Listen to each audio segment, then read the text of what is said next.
예, 오늘은 아가서 1장의 말씀을 가지고 사업의 힘이라는 제목으로 하나님 말씀 함께 나누도록 하겠습니다.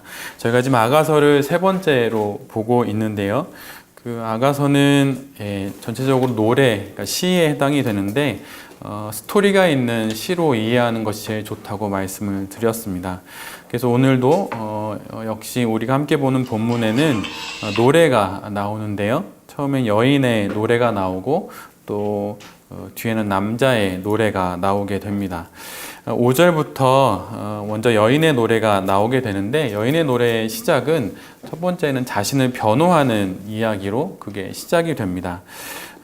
예루살렘의 딸들에게 자신이 비록 검지만 게달 족속인데요. 사실 게달족의 검은 장막과 같고 솔로몬의 휘장과도 같다고 이렇게 말을 합니다. 다른 사람들이라면 주눅이 들었을 것 같은데 여인은 당당히 말을 합니다. 자신의 피부가 검다고 말이죠. 그런데 사실 피부가 검다는 것은 그 당시로 말하면 사실 현대사회도 그렇긴 한데요. 바깥일을 좀 많이 하거나 또 농사일을 하거나 또 포도원을 가꾸는 일을 하는 사회 구성원상 가장 하층민에 해당하는 사람임을 뜻합니다. 그런데 그녀는 그럼에도 불구하고 아주 당당하게 말을 하죠. 오히려 자기의 검게 그을린 피부에 대해서 설명합니다. 여인이 거무스름한 피부를 갖게 된 것은 오빠들이 자신을 포도원 지기로 삼았기 때문이라고 말해요. 고대 사회에서는 한 집안의 오빠들이 여자 형제들을 훈육하는 일을 담당을 했었거든요. 그래서 아마도 여기서도 어떠한 이유인지는 모르지만 그런 과정 속에서 오빠들이 이 여인을 포도원을 돌보는 일을 시킨 것으로 보입니다. 그래서 그녀는 또 그 일을 열심히 하다 보니까 검게 그을렸던 것이죠. 그래서 여인의 피부가 검은 것에는 이러한 이유가 있었던 것입니다. 그러니 무시하거나 놀리지 말라고 말을 하죠. 예루살렘 딸들에게는 검은 피부는 놀림의 대상이 되고 피해야 할 일인지는 모르지만 이 여인은 오히려 당당합니다. 이렇게 자신의 얼굴을 가꿀 시간도 없이 열심히 일했던 여인은 이제는 자신의 연인을 찾는 노래를 시작하게 됩니다. 그런데 사실 이것이 이 여인이 당당할 수 있었던 이유이기도 합니다. 그녀에게는 주변의 시선과 또 평가보다 더 중요한 것이 있었는데 그것은 바로 그 자신을 사랑하는 연인의 사랑이었던 것이죠. 이 여인의 남자는 그래서 또 자신의 노래를 이렇게 연이어서 이렇게 시작합니다. 모든 여인들 가운데 빼어나게 아리따운 여인아 라고 이렇게 노래로 하면서 이 여인의 노래에 응답을 합니다. 검게 그을린 그녀의 얼굴은 그에게는 되게 아름답게 보였던 것이죠. 다른 이들이 보기에는 놀림의 대상이 되고 또 놀림의 거리가 될지는 모르겠지만 오히려 그에게는 그 모습이 자신에게는 사랑의 이유가 된다고 말합니다. 세상의 비웃음거리가 그에게는 사랑거리가 되는 것이죠. 우리 모두 사랑은 한두 번쯤은 해봤고 아니면 또 부모의 사랑을 다 받아봤습니다. 특별히 연인이 연인을 만나는 방식이 있다면 그것은 분명 사랑일 겁니다. 사랑이 있어야 연인이 되는 법이지요. 그리고 그 사랑은 또 연인의 관계를 이끄는 힘이 되기도 합니다. 원동력이 되는 것입니다. 그리고 모든 상황과 또 여건을 뛰어넘는 그런 저력이 되는 것이 바로 사랑입니다. 우리 모두는 사업을 하고 있습니다. 그렇다면 우리가 하고 있는 사업을 이끌어가는 힘은 무엇이 되어야 하는 것일까요? 여러분은 지금 무엇을 원동력을 삼아서 사업을 이끌고 계십니까? 신앙이라고 하는 것을 다양하게 정의할 수 있지만 제가 가지고 있는 또 하나의 정의는 신앙이란 삶의 다양한 미덕을 단일한 사랑의 질서 안에 놓는 것으로 정의할 수 있다고 생각합니다. 삶을 살아가면서 다양한 미덕들이 있을 것입니다. 그런데 그것이 단일한, 유일한 사랑의 질서 안에 놓이는 것, 그것이 바로 신앙이라고 하는 것이죠. 달리 말하면 모든 것들에 대한 사랑이 결국 하나님에 대한 사랑으로 귀결될 수 있도록 하는 것, 그것이 바로 신앙이라고 하는 것입니다. 그리고 실은 신앙생활을 하다 보면 그렇게 되어지는 것을 또한 경험하게 돼요. 사업 속에서 또 넓게는 우리의 삶 속에서 우리가 관심을 갖고 있는 미덕들이 많이 있을 것입니다. 그런데 그 미덕들을 어떤 사랑의 질서 안에 놓느냐에 따라 삶의 양상은 완전히 달라지게 됩니다. 사업의 양상도 마찬가지이죠. 사업 안에서 우리가 추구하는 미덕들이 어떤 사랑의 질서 안에 놓여 있느냐가 중요합니다. 이 질서 속에서 사업을 이끌 또 삶을 살아갈 힘이 나오기 때문입니다. 연약한 우리들, 때로는 저는 정말 그렇게 느끼는데요. 때로는 악한 우리들은 이 사회 속에서 일부러 의식하지 않으면 내 사업의 힘이 하나님의 사랑이 아니라는 것을, 사랑이라는 것을 쉽게 잊어버리게 됩니다. 더 힘있어 보이는 것들이 많이 보이기 때문이죠. 고린도전서 13장은 우리가 잘 알고 있는 사랑장입니다. 그래서 사랑의 정의를 기록한 것으로 우리가 알고 있지요. 그런데 사도 바울이 이 사랑의 정의를 어디서 보고 배웠을까요? 사도 바울은 싱글이었습니다. 결혼도 안 했죠. 그런데 어디서 도대체 이 사람이 이렇게 깊은 사랑의 정의를 알 수 있었을까요? 분명 사람으로부터 이것을 배운 것은 아닌 것 같습니다. 그렇다면 어디서 이런 사랑을 배웠을지 더더욱 궁금해지는데요. 그것은 바로 예수 그리스도로부터 받은 것입니다. 자신을 향해 아주 오래 참으신 예수 그리스도, 그리고 언제나 자신을 향해서 온유하셨던 그분으로부터 사랑이 무엇인지 알게 되었던 것이죠. 사도 바울이 받아본 그 사랑을 그는 고린도 교회에게 이렇게 전하고 있는 것입니다. 그리고 그리스도의 사랑 앞에서 자신이 한 일은 아무것도 아님을 알게 되어서 인생의 말년에 자신을 죄인 중에 괴수라고 말하기까지 하게 되는 것이죠. 사랑 앞에서 어느 누구도 나는 당신을 충분히 사랑하고 있다라고 말하는 사람은 없을 거예요. 정말 진심으로 사랑하면 그렇게 말할 수는 없는 것이죠. 그래서 생의 마지막 자리에 가보면 대부분 하는 말들은 사랑합니다. 그리고 미안해요. 이런 말이 거의 대부분인 것 같아요. 내가 당신을 충분히 사랑했으니 난 이 정도로 만족합니다. 이렇게 죽는 사람은 없는 것 같아요. 특별히 남자들은 더 그렇습니다. 세월이 지나면 지날수록 내 곁에 나와 함께 삶을 살아가준 아내에게 사랑합니다 이런 말도 하지만 마음속에서 늘 미안해 이런 얘기를 더 많이 하게 되죠.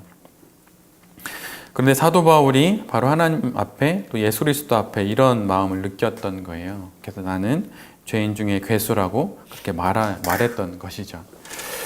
예수 그리스도에 대한 사랑이 없이 사업을 한다면 사업은 자기 사랑을 위한 차가운 도구가 될 위험성이 아주 많습니다.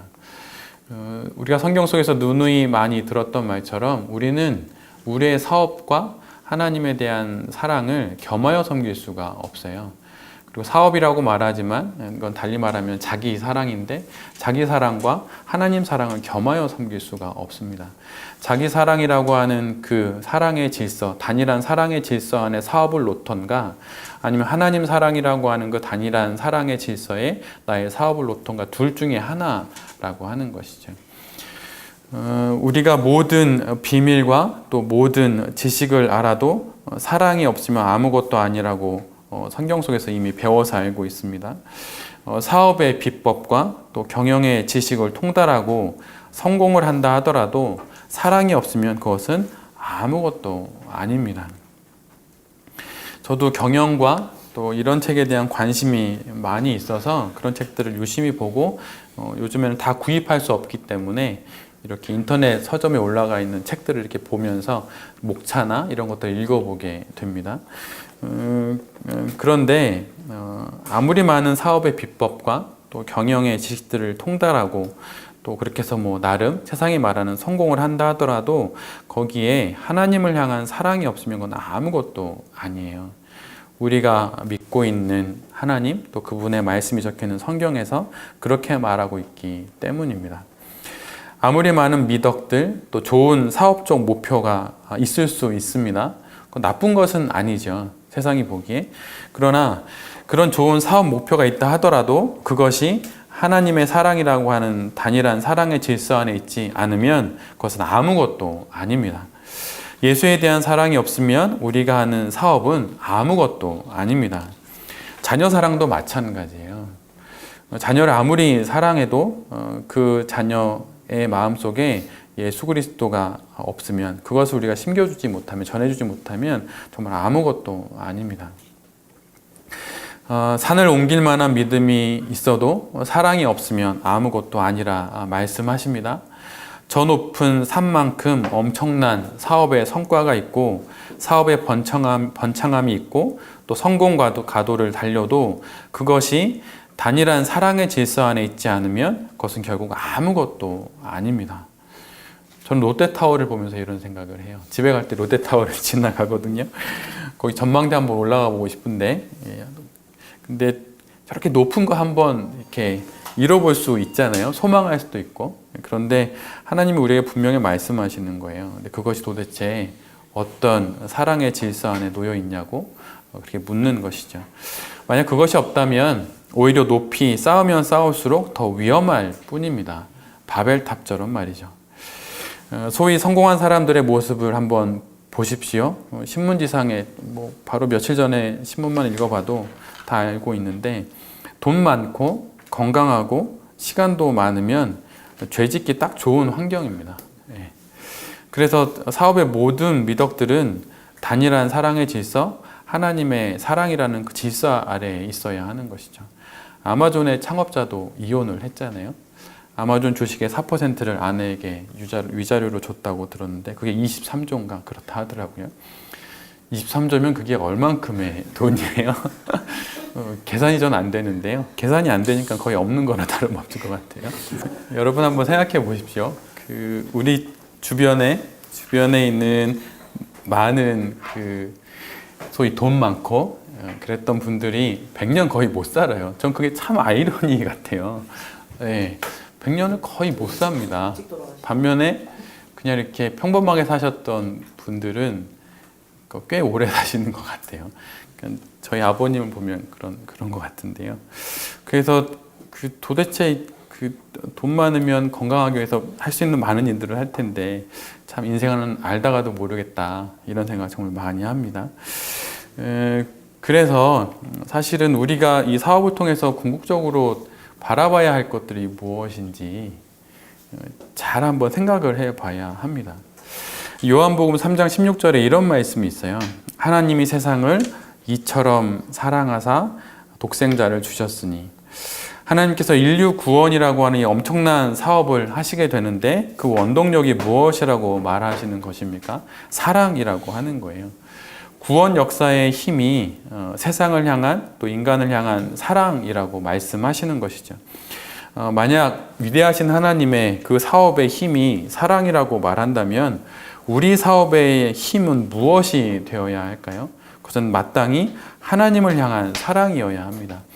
하나님의 위대한 구원 사역의 힘이 인간을 향한 사랑이라고 말한다면 우리의 이 땅에서의 사업에 마땅한 힘은 하나님을 향한 사랑이어야 하는 것이죠. 이 사랑은 죽음같이 강하고 그렇기 때문에 어떤 사업의 어려움도 이겨낼 수 있습니다. 하나님에 대한 사랑이 우리 사업의 힘이 되는 것이죠. 신명기 6장 5절에 이런 말씀이 있습니다. 너는 마음을 다하고 뜻을 다하고 또 힘을 다하여 내 하나님을 위하여 사업의 성공을 이뤄라, 이렇게 말하지 않으셨어요. 너는 마음을 다하고 너는 뜻을 다하고 힘을 다하여 내 하나님을 사랑하라, 이렇게 말씀하셨습니다. 메시지는 이렇게 번역합니다. 여러분의 하나님을 전심으로 사랑하십시오. 여러분의 전부를 다해 여러분이 가진 전부를 다 드려 그분을 사랑하십시오.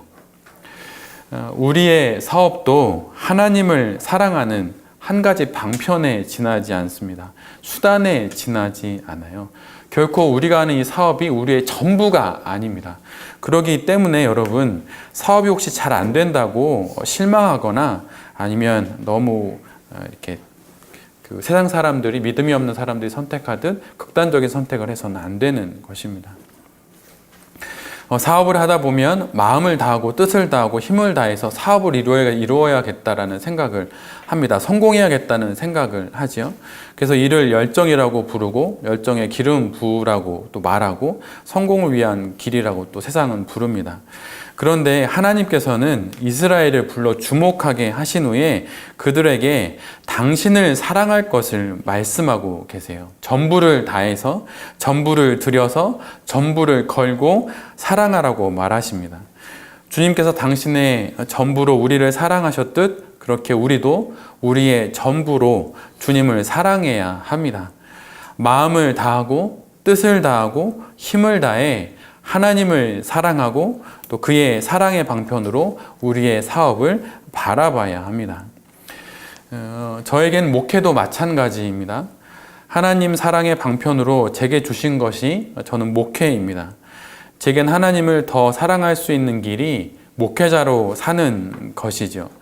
그런데 이것을 잊어버리는 순간 목회는 성공을 향해 달리게 되고 성장을 향해 달리게 되고 모든 성도들은 이 성공을 위한 도구가 되고 교회는 수단이 되고 맙니다.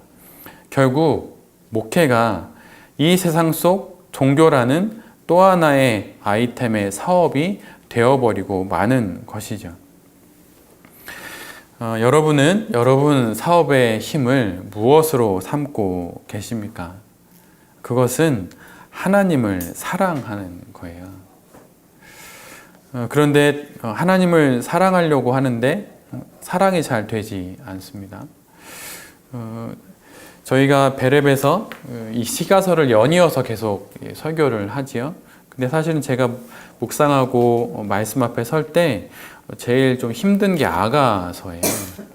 사실 제가 눈물이 좀 많고 약간 그 감성적인 면이 좀 많은 사람인데 아가서를 묵상하면 묵상할수록 잘 안 되는 거예요. 그래서 어제도 새벽 1시 50분까지 뒤척이다가 오늘도 새벽 5시쯤에 또 일어나서 말씀 앞에 섰습니다. 예전 같으면 관련된 책들을 펼쳐놓고 이렇게 편집하듯 이렇게 설교를 쓰겠죠. 근데 그렇게 설교를 하고 나서 돌아서면 마음이 엄청 공허해요. 그래서 아주 짧은 순간인데 야, 이렇게 하느니 목회를 안 하는 게 낫겠다 이런 생각이 들 때가 있어요. 제가 몇 주 전에 그런 생각이 들었는데 그런 순간에 언제였냐면 집에 돌아가는 길인데 야, 이렇게 목회를 하는 게 맞냐? 사실 제가 성도가 거의 계신데 많지 않잖아요. 근데 그런 생각이 드는 거예요. 근데 그때 저녁에 밥을 안 먹고 집에 가는 길인데 집에 도착하기 한 2정거장 전쯤 내려서 저녁 8시쯤 우동집에 가서 우동을 주문을 하고 앉아 있는데 순간 그 생각이 든 거예요. 야, 이런 마음으로 목회해야 되나? 목회 그만둬야 되는 거 아니냐? 이런. 그래서 제가 그때 가방에 있던 그 메모장을 열고 펜을 들고 이렇게 적었어요. 우동 한 그릇 기다리는 사이에 이렇게 글을 적고 밑에 우동 그릇 하나를 그려놓고 그때 제 마음을 그렇게 이제 짤막하게 한 페이지로 이렇게 적어놨었는데 왜 아가서를 묵상할 때 왜 자꾸 이럴까 이런 생각이 드는 거예요. 근데 그게 저에겐 이렇게 하나님이 묻는 것 같았어요. 목회가 뭐 대단한 기술이 아니라 실은 아까 장로님 말씀해 주신 것처럼 나의 신앙을 갖고 내가 만난 하나님을 이 공동체 가운데 허락해 주신 저의 역할 속에서 그걸 전하는 건데 하나님 사랑하는 게 이렇게 저한테 많이 이렇게 부족한 거예요. 때로는 이렇게 없는 것 같고 막 그러니까 아 이건 뭐지? 이런 생각이 드는 거죠. 차라리 목회를 그만두고 그냥 좀 하나님 사랑에 대한 부담을 좀 덜고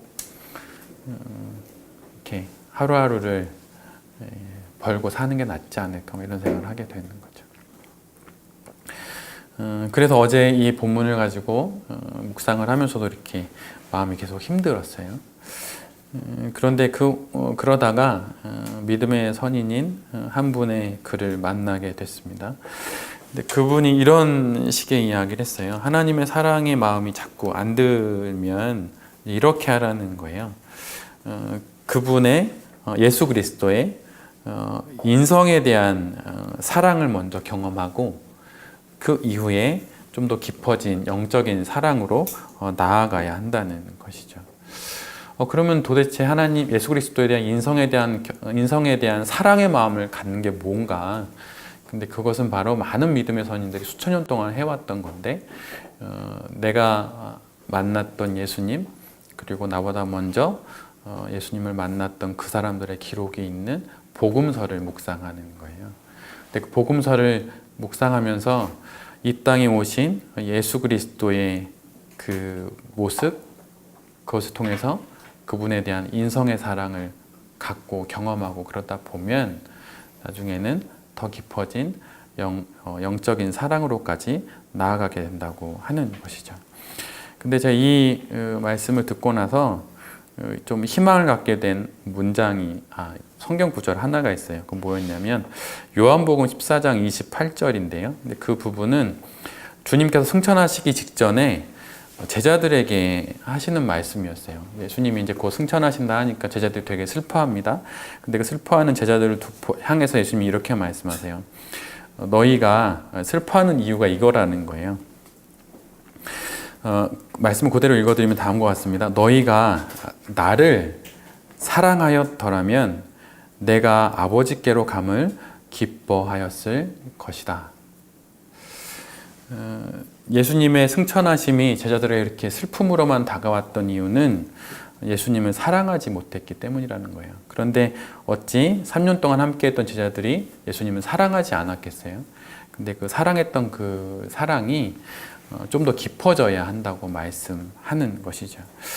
3년 동안 바로 그들 곁에서 함께 하셨던 예수님의 숨결을 느꼈고 예수님의 손과 발을 만졌고 보았던 제자들이 이런 모습이었는데 예수님을 직접 아직 한 번도 본 적이 없고 그랬던 우리들이 예수님을 향한 사랑이 이렇게 많지 않은 것도 하나님 앞에서 아직은 괜찮다라고 하는 이야기를 듣지 않을까라는 생각이 들면서 좀 위안을 가질 수가 있었습니다. 그러나 궁극적으로 우리 모두가 우리의 삶을 살아갈 때 내가 사업을 하든 목회를 하든 그 모든 것의 힘은 내가 하나님을 사랑하는 것에 있음을 우리 모두가 알아야 할 것입니다. 여기 있는 우리 모두가 사업을 하든 목회를 하든 그 모든 것의 힘이 하나님에 대한 사랑이라고 하는 것을 잊지 않아야 할 것입니다.